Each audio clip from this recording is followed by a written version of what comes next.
Hi folks, this is Don Meissner with the North Country Fishing Report. I want to talk to you about obsession. And the obsession I'm referring to is my own. I found that over the last few years, there's certain baits or lures that, not very many, but there's one that I've really become obsessed with, and that is the tube jig. And it all started earlier this year when I was wanting to get back into trout fishing, and I was wondering what could I use. It'd been since I was a kid, really, that I'd had a chance to really fish for trout in this area. You know, granted, I've had the opportunity to go up in the Arctic and fish for Arctic grayling and Arctic char and brook trout and lake trout all over the northern part of our continent. And I've caught some huge ones because I happen to be where nobody else has been. But other than that, I wasn't sure. What was I going to use? Were they going to hit the things that I've come to use lately? And so I found this tiny little lure made by Berkeley, and anyway, it's a tiny little tube. And they claimed trout would hit it. So I bought some of these, and rather than using live bait, which I know I can catch trout with, I started using this, and bam, I started catching some beautiful trout this year. And I expanded it to sort of make my own baits where I added little tails to them or whatever. That's just part of the fun thing you can do at home. But I took those same baits and started to use them for smallmouth bass in our rivers. And these are little tubes, and I've explained what tubes are. But I made them a little bit bigger, although those little trout lures worked great too.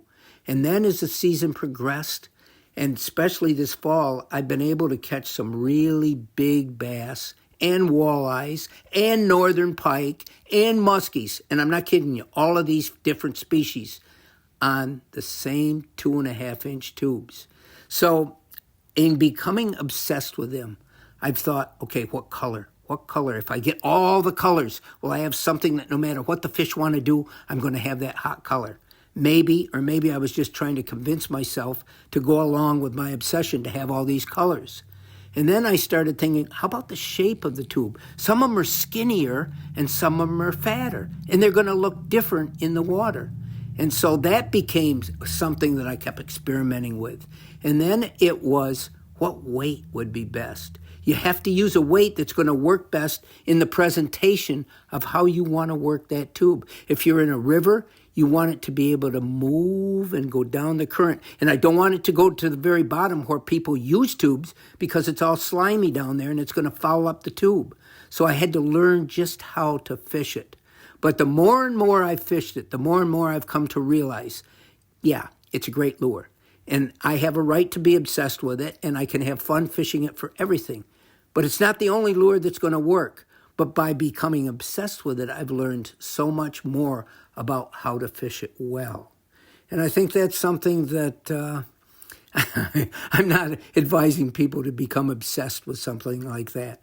But it's been fun for me, and it's given me new insights into how little I might really know about all this. Because every day I'm discovering more and more new things. So I guess the moral of this story is, if you find something that you really like, even though it might not be what everybody else is using, the more you use it and the more you keep an open mind and try to learn as you use it, you're going to become better and better and better at using it. And now it's my go-to bait. I think it will work for everything. Is it the best? I can't say that. How could I possibly say that? But I think if you find something like this, and I just wanted to pass it on to you because I promise you, any of you, if you started using tube jigs, I think it would, if nothing else, it will become something you can really enjoy to use because it isn't difficult to use. It isn't difficult to become great with it. You just have to realize what the fish think it might be and try to put it in a way that it's going to look natural to the fish. Until next time, folks, this is Don Meissner with the North Country Fishing Report.